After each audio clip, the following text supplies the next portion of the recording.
So thanks a lot for the invitation. Thanks, Ola, for all the arrangements. It's a great pleasure to be here tonight to present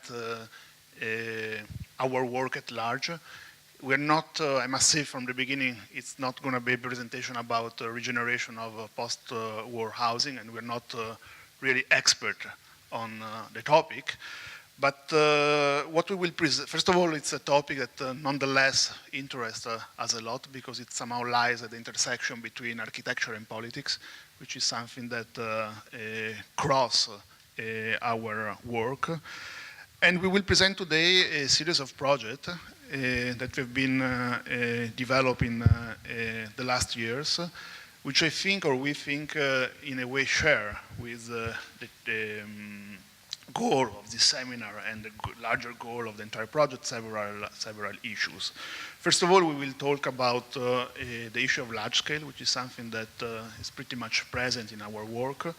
And by large scale, and I will explain it very soon, we indeed refer to the relationship between architecture and the city, between architecture and what in fact lies outside the physical border of architectural interventions.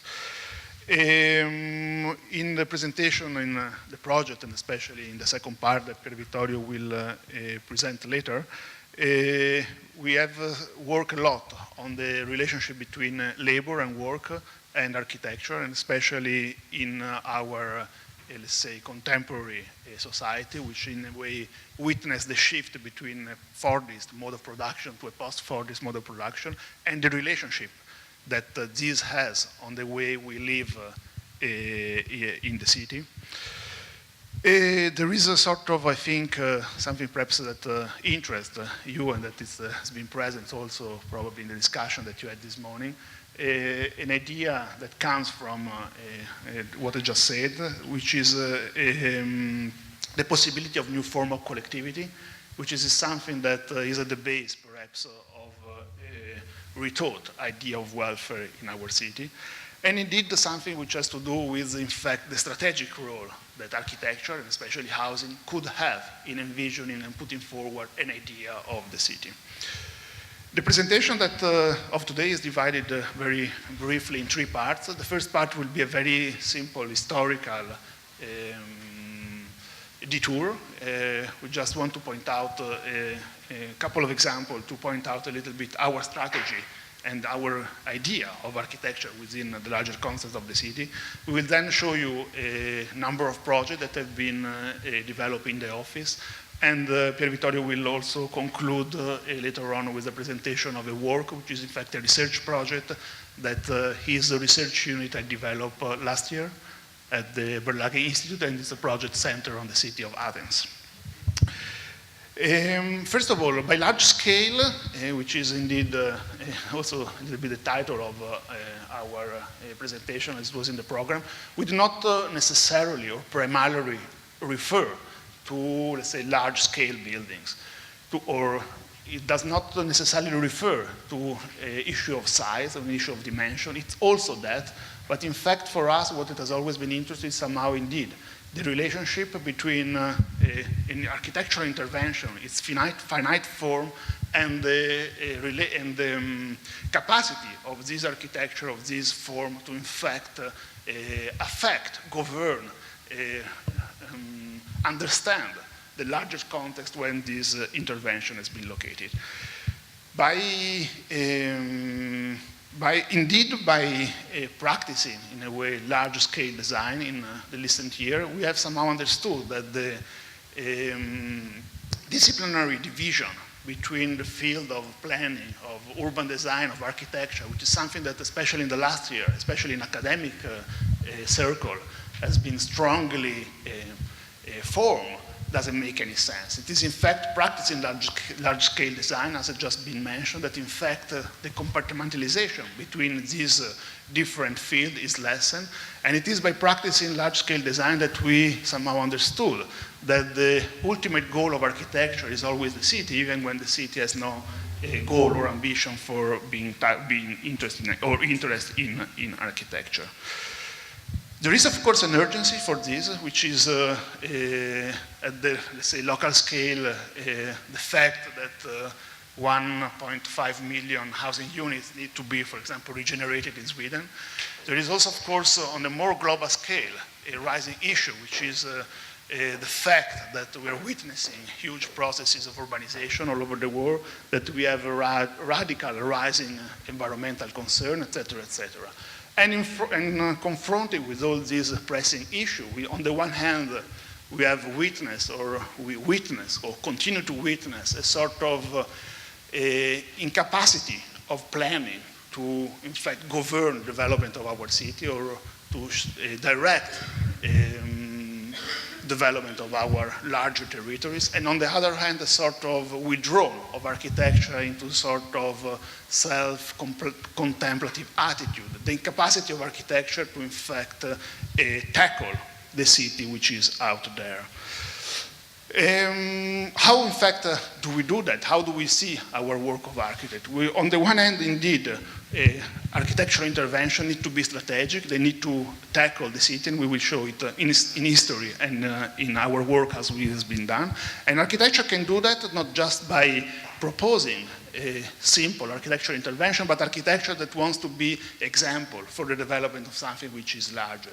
So in fact, architecture has the capacity to propose example that could become something or that contains those principles, those ideas that are embedded and that is embedded with an idea of the city.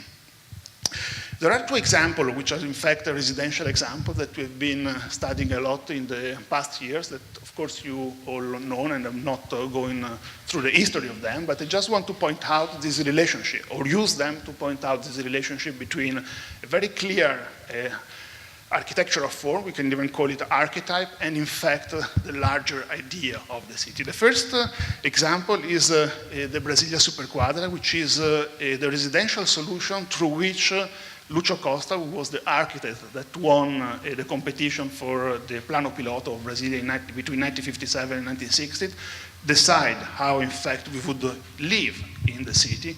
And the second example is the Viennese Hof, the residential model or building that between 1923 and 1934, the Social Democrat Party, or the architect working for the Social Democrat government, municipal government in Vienna, has been built. If we look at Brasilia is the capital of Brazil, is pretty much a well-known case, and it's pretty much well-known, especially among architects or people that deals with the issue of the city, to be as the failure or representing the failure of the city of the modern movement. This might be right or wrong, but that's not really the issue now for the center of my presentation. But what is quite interesting is that if we look at this aerial picture of the Plano Piloto, or the capital city as it was planned in 1957, what is very clear is that the city, which has a sort of a very particular and peculiar form, where in fact it's the open space or the landscape, the public form, the public space that in fact govern and govern what is in fact the form of the city. Even if we look at the satellite city, the settlement that has been built around the Plano Piloto in the decades following the inauguration of the city, in a way what is quite striking is that this is not a sort of Latin American metropolis, but it's in fact a city which is in a way caught in between a very tense tension between the open space, the landscape, and the built form. This is, of course, not just a case. It's the result of a very specific project that the architect of that city did, who is Lucio Costa. And the project that was briefly sketched in the plan of the city, but it was, in fact, more carefully detailed in the text, in the competition report through which this project has been presented to the jury in 1957. So if we look at this text, and if we look at the idea that the architect had, or the way we would inhabit the city, it's quite interesting to see how, in fact, this very specific residential model contain in its principle all, let's say, the issue or all those principles that, in fact, on the larger scale would define the form of the city. In the text, which I just presented, which is a text of the competition, the architect described the residential solution of the city. It's basically one solution for 500,000 inhabitants by describing, I'm not quoting for the sake of length of the presentation, but just by, in a way, describing the qualities of the open space. There is no word about the residential solution. There is no word about the typologies. There is no word about square meter of apartment. There is no word about architectural language. All what the architect was concerned was, in fact, defining the quality of the open space, how the phenomenological experience of residents, of visitors would be when they would walk underneath this building, how in fact each residential unit would be surrounded by bands of trees, and how in fact vegetation would create screens and sort of characterize the experience that the visitor would have of this space.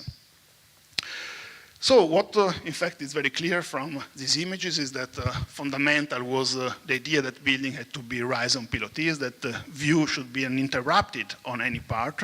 And in fact, all these were what the architect put forward in designing, in conceiving this residential system. A residential system that, in fact, was not a sort of model in the sense that had to be reproduced all the time as it was conceived originally, but it was an example that where in fact the principles were clearly spelled, and that all the architects that would come later to build the city could somehow reinterpret and redefine in the moment that they were called to develop the other quadrants along the residential axis of the city. And what is interesting is that if you go back at the beginning, is that this sort of relationship between the landscape, the vegetation, between the open space, and its capacity of the landscape to govern the form of the city, the built fabric, is exactly what, in fact, reverberate at the larger scale, at the urban scale, at the scale of the city, and on the larger even scale, at the scale of the territory. In the case, very similarly, but also very differently, in the case of the extraordinary season of the so-called Red Vienna, architect in Vienna has developed a very precise archetypical residential form where in fact we're able to put forward the political concern that were at the origin of the victory of the left-wing government in the city. Vienna in 2011 had a proposal, which is the master plan by Otto Wagner, where in fact the city is not anymore a city, it's become a metropolis. And the plan proposes, through a sort of system of concentric ring road, the explosion of the city and the invasion of the territory around the historical core of the city. This plan, in fact, was going well hand in hand with the residential solution of the Siedlung, which was a sort of a system of low-density housing solution dispersed in the periphery of the city, where the working class, the working that were inhabiting the city, were to be relocated and put far away from the city center, in a way also to control them, to control their political power. Between 1923 and 1934, as I said, the Social Democrats took the power of the municipality, and there is a radical inversion of this model. The Siedlung that are represented in this map with the green dot by going on with the years, decreases, and what is start to be built is a completely counter project, which is the project of the Hof. The Hof are large-scale residential buildings which were located not anymore in the periphery, but in the center of the city, in very strategic location of the city, namely in proximity to the large motorways, to the railway lines, and to the underground system. It's very clear that the idea is here to not anymore disperse the working class, but to bring the working class close to the center and to place them in strategic point in the city. And how would you house these people or these workers? These workers are housed into, let's say, of building of new conception, which is indeed, as I said before, the Hof, which has nothing to do with the historical pattern of the city, but is a sort of building or block of new conception. It's a sort of perimeter building, describing at the center a large courtyard. And the courtyard became the essential space of this building, where the public or collective facilities of this residential unit were located, and where in fact the sort of belonging to the same social class were somehow fostered. So what is in fact interesting in the two cases is that in a way we have a sort of proposition of an open model, we could say, or a kind of very specific but at the same time very open, that is able to somehow reverberate or reflect upon several either idea of city or political condition where in fact the project were developed. Having said that, I would like to briefly start with presenting some of our work. Yes, before maybe to see the first project, I would like to share with you two images that for our, let's say, design approach have been very important and in a way explain also the dilemma that is at stake in our proposals.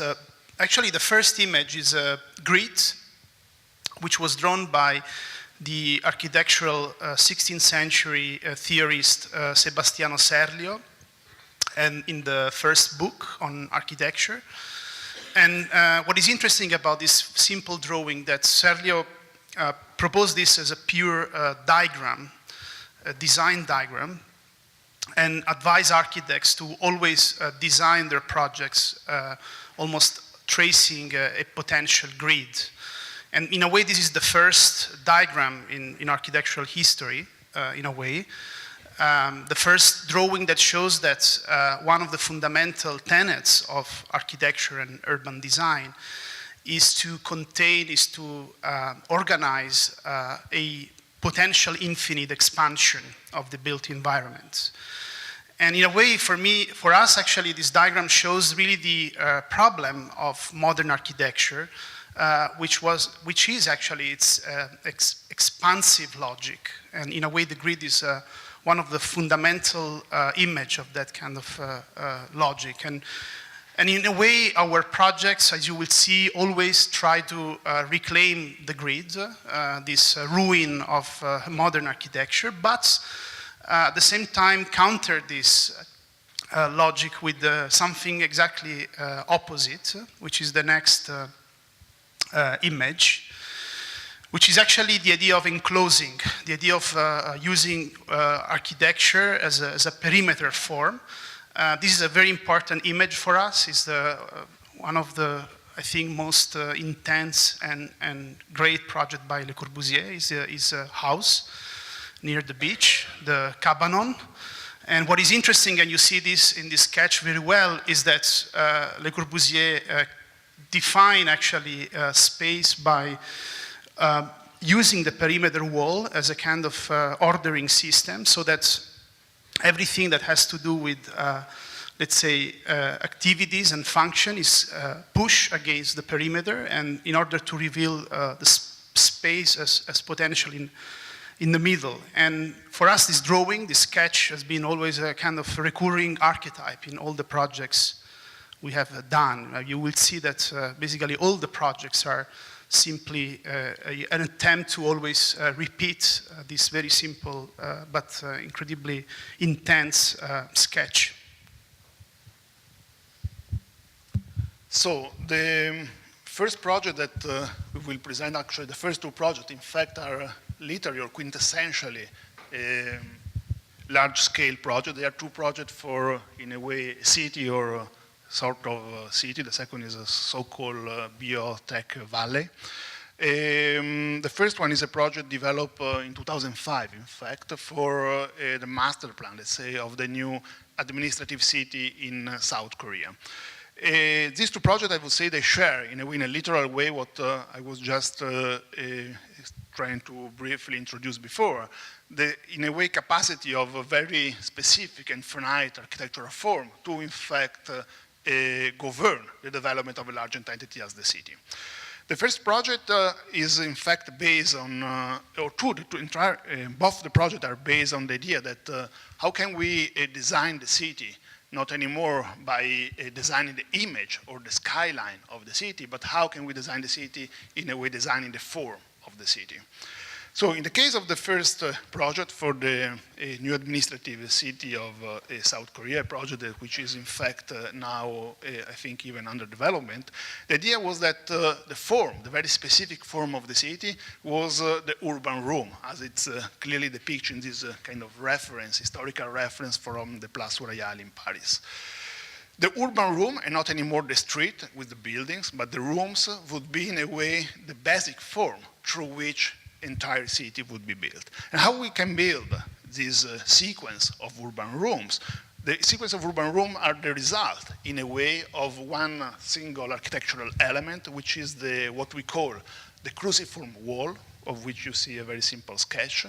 The cruciform wall was, in fact, an inhabitable wall, which had a very specific dimension and proportion of 10 meter thickness and about 30 meter high, which by simply repeating itself on the ground, on the plane where the city was meant to be built, would define this sequence of rooms that are the basic inhabitable space for the formation of the city.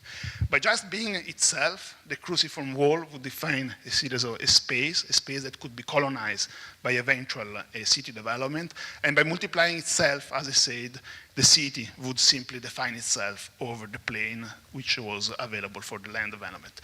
This is the plan of the city. The city was, in fact, by just simply the multiplication of this one single element on the side which was available. The site or the city was placed in this large plain crossed by a river and defined on the edge by this circular mountain range, where in fact form or offer a sort of natural boundary to the city development. It was, of course, connected, the site where the project was to be built was, of course, in close relationship with the intersection of major infrastructural network passing through that part of the country at about 200 kilometers south of Seoul. And the city, the very act of founding and making the city was not to, in fact, start and define the city center, but was to start by defining the edge of the city, so that, in fact, the city had a very clear edge, and from the edge, the city would slowly grow over the years toward the center and not toward the outside. And when, in fact, the plan would have been completed and the, I think, supposed number of inhabitants, which was meant to be between 350,000 and 500,000 would be reached, in fact, the city would be somehow completed and development could only happen on a different size. This is an image of, in fact, the wall seen from the outside, and this is the system of transportation. The city had a very compact and dense, in fact, size. It has, I think, about 1.7 kilometer side, which, in fact, allow people to easily stroll and walk through the sequence of rooms that were available, but nonetheless, they could be facilitated or helped by a system of public transportations that would run on surfaces between the rooms and underground in the form of an underground system. Interesting enough, as I said, the cruciform wall, which was the basic inhabitable structure for the formation of the city, had a thickness or the section of 10 meters and the height of 36 meters, with the idea that all the complexity, uncontrollable complexity of programs that the city would require could mostly be accommodated, or what could be accommodated, let's say, in the 10-meter section would be accommodated there, and all what could simply not be accommodated within the section of the meter would simply be placed on the available land that the cruciform wall itself were offering for the formation of the city. So in fact, rooms eventually could become convention center when a convention center doesn't, of course, fit the thickness of the meter, or become a large square surrounded by, for example, housing development inside the wall. The second project that we've developed in a way much more recently, last year, is in fact for so-called Bio Valley, in not far from the site of this master plan.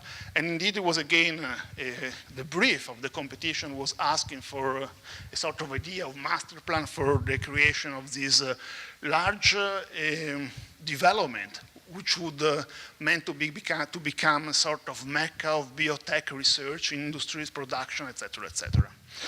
Again, the goal of the project was how can we, in fact, make a city or propose an idea of the city which is not based on the image of the city, but which is based on the non-iconic appearance of gardens and agricultural field. So the idea of the project was indeed that somehow the image or the form of the city would be the one of two, in fact, natural elements, the agricultural field, which were already existing in the site, and the form of the gardens, which were something that we were proposing as the basic form of the entire project. Of course, such a project, which would be an enormous development, which would become a sort of urban or semi-urban environment, would see the necessity to mediate or to deal with a large number of private and public forces, a large number of different stakeholders. And indeed, what us as architects could propose, confronted with the complexity that such a project would, in fact, require, was just to define a strategy or a tactic that would be able to, in fact, be specific enough in its form, but at the same time flexible or generic enough in order to accommodate all the requirements that each of these parties would have over the development of such a large-scale development. So in fact, in order to do that, we have, of course, carefully understood what are the necessities of or requirements of the biotech industry or research center, which is in fact pretty different from the high-tech industries, where in fact high-tech can take place more or less anywhere, like in any garage of the Silicon Valley. Biotech requires very more specific architectural form and composition, where in fact proximity between researchers, university, and laboratories and production facilities need to be in fact fostered and facilitated, as they are really the main element for the success of such a development. In this sense, the proposal tried to somehow develop an idea which would foster indeed this communication and connection and proximity between these different developments, but at the same time, as I said before, being generic enough to accommodate the different changes that would acquire over the time. Not to lose, on the one hand, the ambition to govern or control the entire development, but at the same time being able to accommodate all the adjustment and changes that such a project would have necessitate. The basic idea of the proposal was, as I said, based on the idea of gardens and agricultural field. Gardens would be defined by buildings which are distributed one parallel to each other, and each garden would define by just being there, each building will be framing the space of each garden. Garden would, of course, not be just a repetition of the same garden, but garden could take multiplicity of form, multiplicity of program, multiplicity of definition, as clearly seen in this diagram. And then the basic non-iconographic representation of the city is based on the alternation of built fabric band, baked by building and garden, and the bands of agriculture.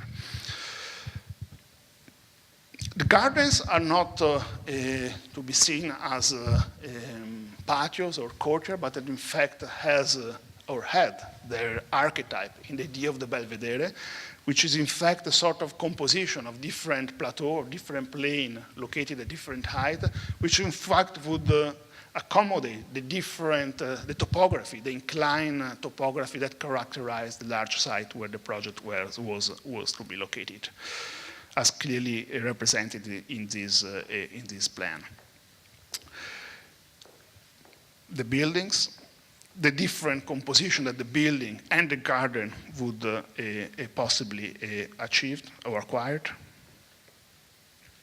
And then in the middle, between the bands of the gardens and the building, the band of the agriculture, where in fact the agriculture is not just a sort of a nostalgic embracing of the landscape now present on the site, but would become somehow a fundamental part of the iconography of this proposal, by being there and sustaining and supporting the biotech production, by being in a way the place where certain crops would in fact support and be at the service of biotech researches.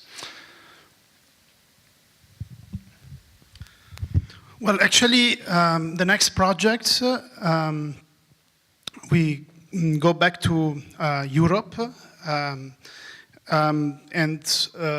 actually, the project I'm going to show you now, it's located in the city of Turin, in Italy. Turin in the 1950s and 60s was the Detroit of Italy, is the seat of the famous car industry Fiat, and of course the passage from Fordism to post-Fordism hit the city quite strongly. Not only in terms of, let's say, the figures of occupation and unemployment, but also in terms of identity, in terms of being actually for a very long time the engine of a country and suddenly becoming actually a city with a lot of social, political problems. Turin is still actually the city of let's say, the Fiat, but of course, in recent times, the municipality has tried to transform, let's say, the identity of the city by actually branding, as any other European city right now, Turin as a city of the creative class, which, as you know, is becoming the new mantra of many municipalities to attract young, let's say, entrepreneurs, young students, young workers, who are very cheap in terms of social protection and, let's say, welfare, but extremely productive. So any city actually is trying to attract these people, and trying actually to use them as a way to kind of sometimes gentrified parts of the city that need some kind of economic boost. So the brief of the competition, which actually was basically insisting on this area, this white thing that you see, which is basically the first periphery of the city. This is actually the historical center. Has already a master plan. That was a funny thing, actually. They made a competition for a site that had already a master plan, meaning a program and even a kind of layout. The competition was a competition for young architects. So in a way, the competition was just a way to kind of brand this new development, give to this development a sort of aura of sort of urban laboratory. But when you have read the brief of the competition, you would, this is actually the site, is this kind of area in between two rather defined and compact, let's say, peripheral development of the city. You would realize that you would not even be qualified in the first round of the competition if you wouldn't obey to the existing master plan, which of course was turning the whole, pretending that this area would be developed in the same way of the existing city, and also basically flooding the area with apartments for families, apartments for rather not affordable housing.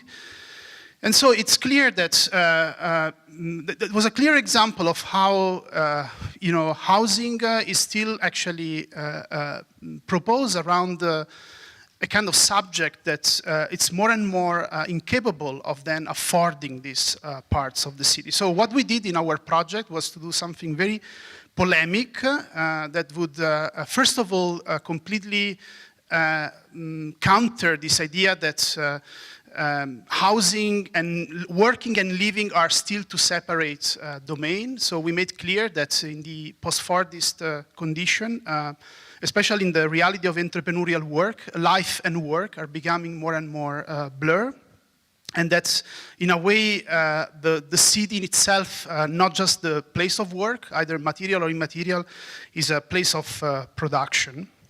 And in fact, in our project, we decided to, first of all, on one end, to empty out as much as possible the site, to create an urban void, a forest. So to still, let's say, reclaim this void within the city. And then the idea was to densify as much as possible the border around.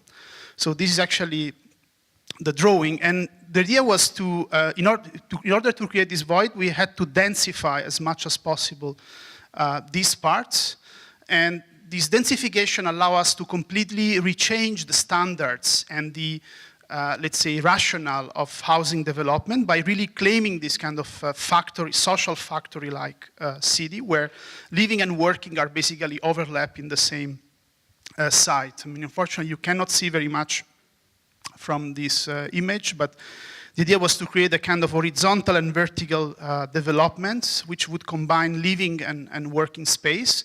So a very intense social condition where people would be able to also self-organize their own way of working. So the more actually you give them space to work, the more they would be independent from wage, which is of course one of the fundamental problems of today's economy, which is actually something we wanted to emphasize with this project, the increasing precarity of work and how space and the availability of space could become a form of welfare for this increasing freelancing precarious worker.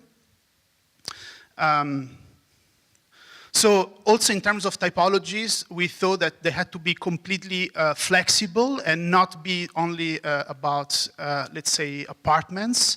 So in some case, the idea of the hotel would be for us very important as a way to counter the and co-sharing, a sharing of facilities, sharing of public facilities, as a way to kind of counter the, let's say, inaffordability of real estate housing models.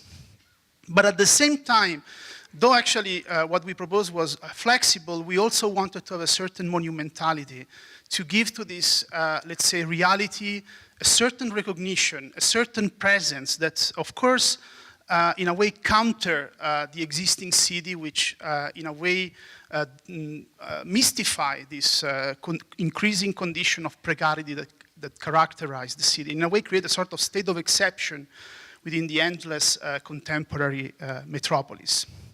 These are just typological studies about the, let's say, overlapping of housing and the more social working space. So the idea was to have this sort of layer in which living and working becomes almost the same thing.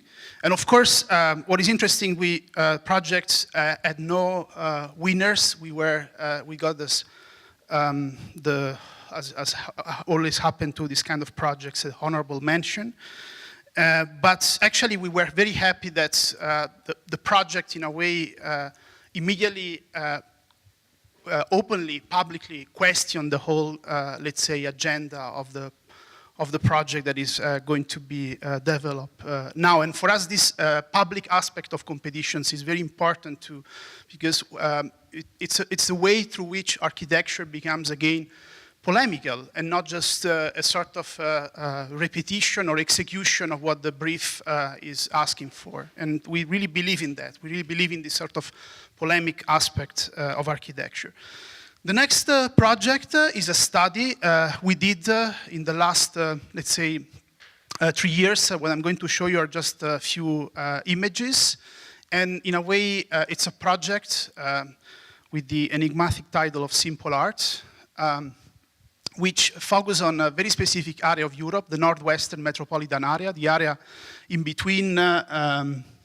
It's very difficult to have two screens because you never know where to look to. It's very disorienting. Anyway, The area actually is between Belgium, Holland, Germany, and England. The most cliché, banal way to talk about this area is that it has the biggest concentration infrastructure of the world, the biggest concentration of cities, the biggest concentration of university campuses. And of course, it's more and more merging as a one urban metropolis, where in fact people commute from Antwerpen to London, from London to Amsterdam, from Amsterdam to Brussels daily.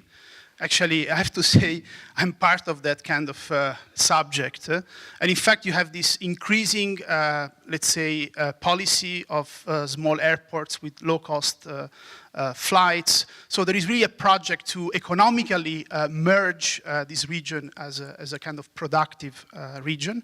At the same time, a paradox that characterizes this region is the increasing importance of university and research and knowledge as a fundamental, let's say, economic, role of this area, and a fundamental attack on anything that has to do with public funding to university.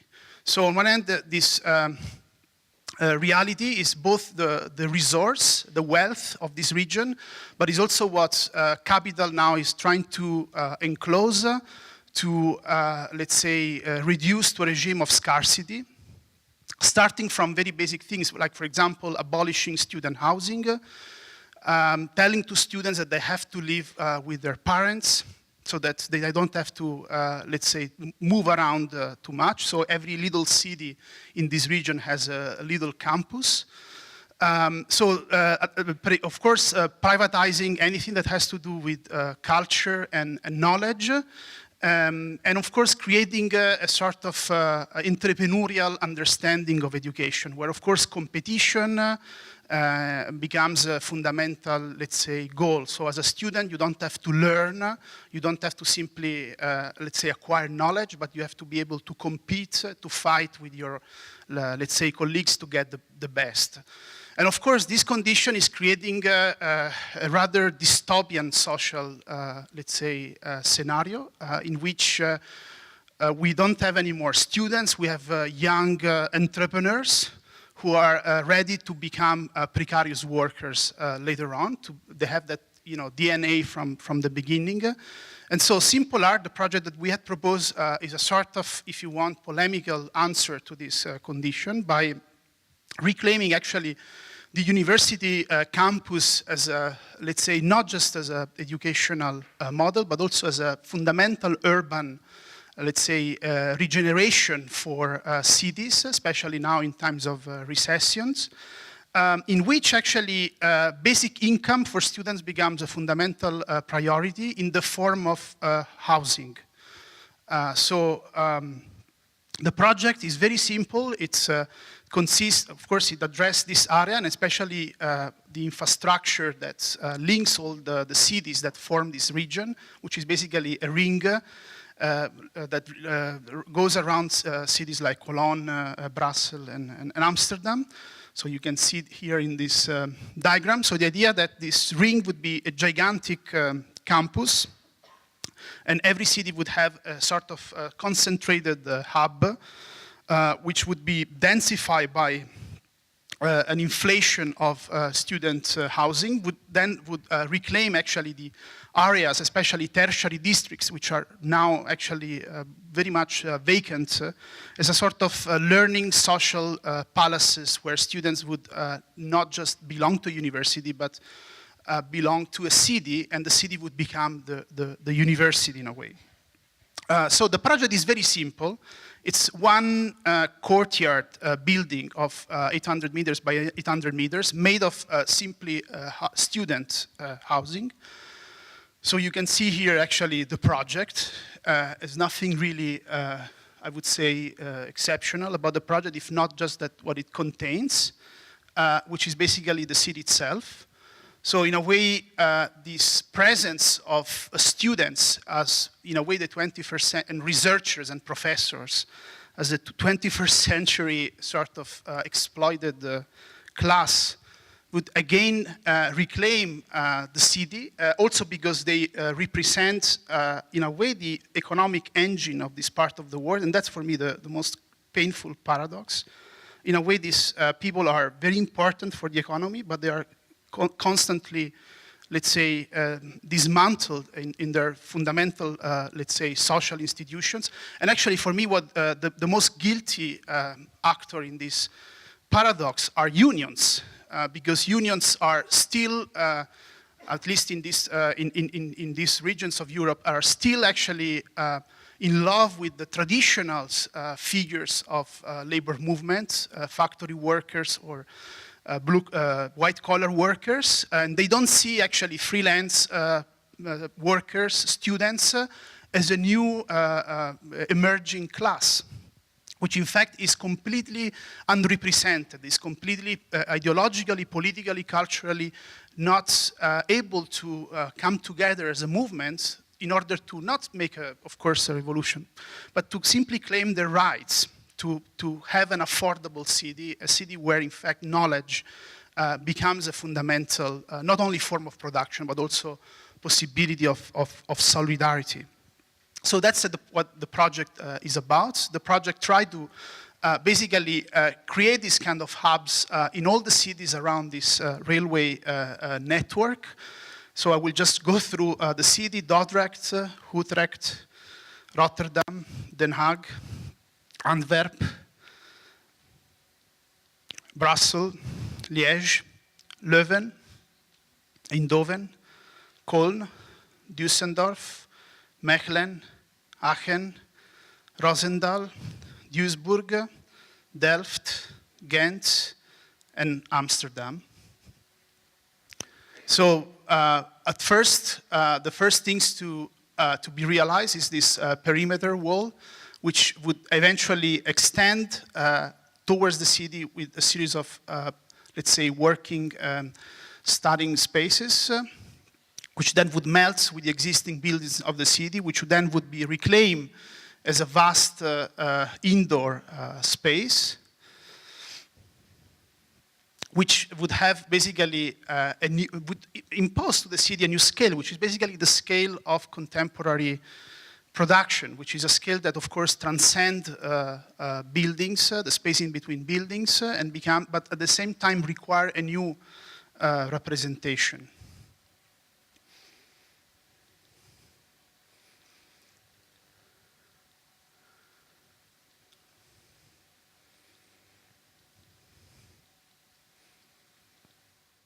So the last project, if you still have some stamina to bear this, it's a project that we did at the Berlage Institute with students.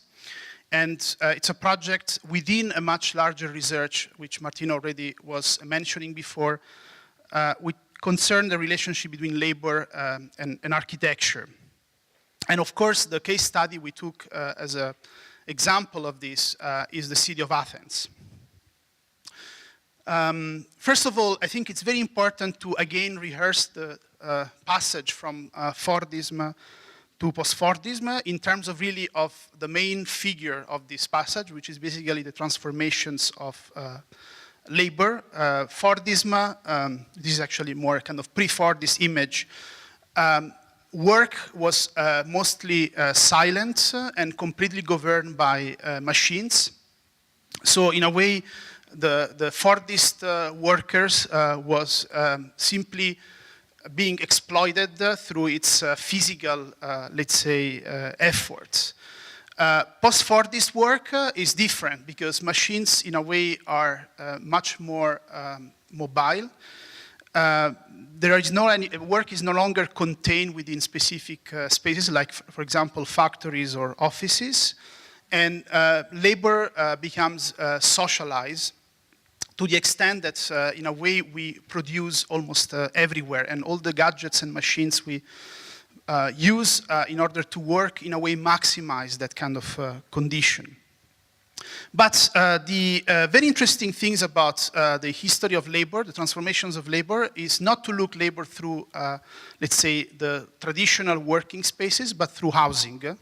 because the invention of housing, and especially social housing, raise at the moment labor and production becomes the fundamental, let's say, means of development for a city around actually the 15th and 16th century.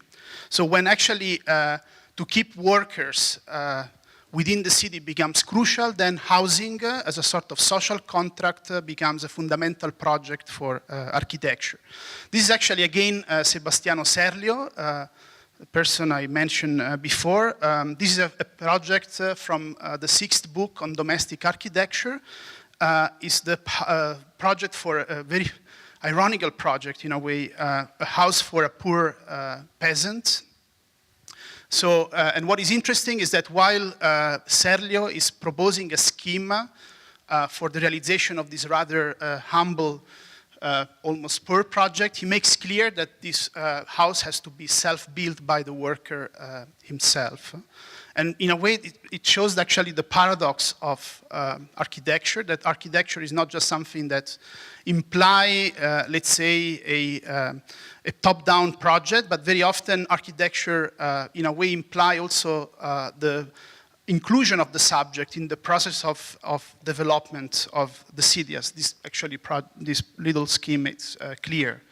And of course, through the 17th, 18th, 19th century, housing becomes more and more an instrument to govern labor power, to give to labor power not just a space of production, but also a space of reproduction.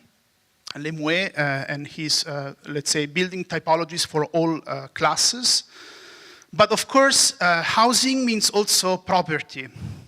And one of the fundamental ways in which workers have been co-opted in order to form a rather cohesive social body is to involve their household in the means of their production and reproduction. And I think this is the best example of that, is Haussmann project for Paris, which was not only about boulevards, but also about the extreme radical fragmentation of the city into small properties, so that every inhabitant of the city would be an owner and therefore would be strongly tied to the, let's say, biopolitical control of the city. Of course, in the 20th century, when labor movements were able to take power in certain cities like Vienna, there was a reaction against that idea of houses as property values. And I think the Vienna Hof is one of the best examples. And in fact, something that is very important about the Vienna Hof is that these projects are not really important in terms of housing typologies, and that's the reason why they were always rejected by modern progressive architectural histories like Gideon or Pevsner, but they were very important for their monumentality and the internal public common spaces, which of course were meant to emphasize the idea of class solidarity against individual dwelling and comfort. And I think the Karl Marx Hof perhaps is one of the most interesting examples. At the same time, another consequence of the rise of labor as a fundamental system of control of cities is also visible in projects like this one, which is the Chicago Tribune entry by Ludwig Hilbersheimer, where in fact the continuous transformations of labor and its organization implied an architecture that is almost empty. Architecture has to be empty, has to be as neutral as possible, because not only labor more and more relies on genetic faculties of the human animal, from physical movements to the faculty of language, but also this process through which labor is organized changed so much, changed so fast, that architecture has to simply contain in the most simple way these transformations. And in a way, Hilbersheimer's work is one of the most crude and radical representation of that condition. And of course, another fundamental transformation of labor, especially in post-Fordist time, is that also leisure, cultural activities, everything that has to do with so-called extra time becomes actually forms of production. And I think the best example of that is Cedric Price Fun Palace, which he developed in the 1960s. And Price was one of the first to realize that already at that time, leisure time and, let's say, extra work activities were developed to such a scale and extent that were more and more becoming, let's say, forms of production. And in a way, the Fun Palace was a sort of project that would transform leisure activities into really a factory of, let's say, cultural and more leisure, let's say, oriented situations. But for me, actually, the most radical example of how housing becomes a means of production and reproduction is this project by Le Corbusier, the Maison Domino. Because actually, not only Le Corbusier proposed this project for, let's say, housing as much people as possible in the most simple way, but he actually, like Serlio, designed a very simple system of construction which would be easy to be realized by low-skill, let's say, workers. And therefore, what is interesting about the Domino model is that it's not just a place, it's not just a sort of architecture that is given by the state, but it's an architecture that can be self-built by the inhabitants of the city themselves, by the workers. And that's actually the best introduction to Athens and to the problem of Athens, especially the problem of Athens right now, because this model, the complete, let's say, informality of urban development through actually the definition of one very simple prototype that can be realized in different ways, was precisely the way the city of Athens has been developed in the last 40 years. Actually, I would say even 55 years. As you might know, Athens, after the Second World War, had one of the most violent and cruel civil war in post-war Europe. And one of the policy of the government after the end of the Civil War, which of course was a very important event within Cold War equilibriums, was to ensure that Athens would not become an industrial city. So the idea was to not have, within the city of Athens, big concentration of workers. How that, let's say, project was engineered is very interesting. It was by making a building industry the most important economic engine of development, but in a very specific way, by avoiding as much as possible social housing, because that would imply a sort of welfare state policy, to allow all the inhabitants of the city to self-build their house, by detaxing everything, so making everything completely liberalized, so that everybody would not only build their house, but they would also use their house as a renting device. And that's actually why the Domino model becomes very instrumental, because it has that kind of flexibility. But at the same time, the city of Athens became this sort of lava of small-scale properties with no whatsoever public space. I mean, in a way, the city, in terms of urban form, could survive thanks to the incredible topography that still contain the city and, of course, its ancient monuments, which are anchoring this rather lavish sort of development, made of small properties, where everything is fragmented, everything is reduced to the scale of the single development, no public space, but also this sort of detax process, the antiparochie, which actually created this sort of total liberal, laissez-faire process, induced the inhabitants to simply develop their own wealth around this sort of renting system, which of course is one of the main reasons of the biggest of the crisis that happen right now in Greece, the fact that the whole economy was developed on a kind of parasitic model based on housing. So what we did as a project was very simple. First, we decided to redraw in a simple axonometry the whole city center of Athens. And by redrawing completely, try to understand how this process, which was biopolitical, became actually architecture. And we realized something very interesting, that these small properties, this extreme fragmentation, is right now producing a lot of vacant buildings, not because people are, they don't need housing, but simply because these houses are too inflexible, too small, due to the fragmentation of properties that do not allow this flexibility that this model in a way was promising. So our project was to not make a large-scale scheme like you see in the previous project, was to change completely our strategy, to actually work on the archetype itself, the polykatekia, this building that you have seen before, and trying actually with very small actions, like recomposition of the city block, reclaiming of the courtyard in between buildings, which is now a dump,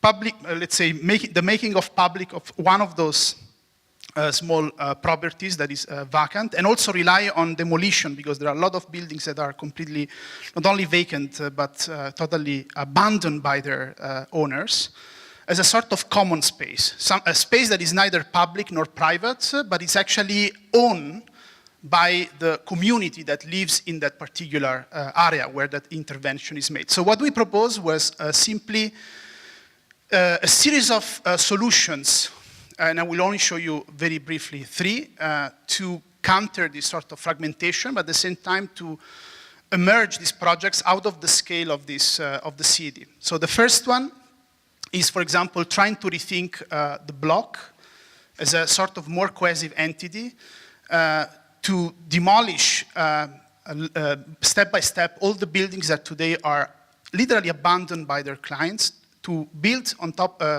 instead of them, more dense, let's say, urban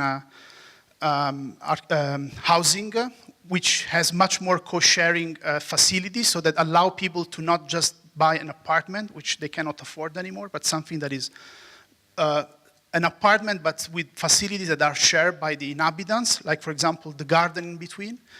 And to reclaim, actually, the idea of the block as a sort of community space, which in fact interrupt this sort of lavish development of the city, and would actually create this kind of stoppage that would emerge again a sort of idea of community within this sort of total fragmentation of the contemporary Athens.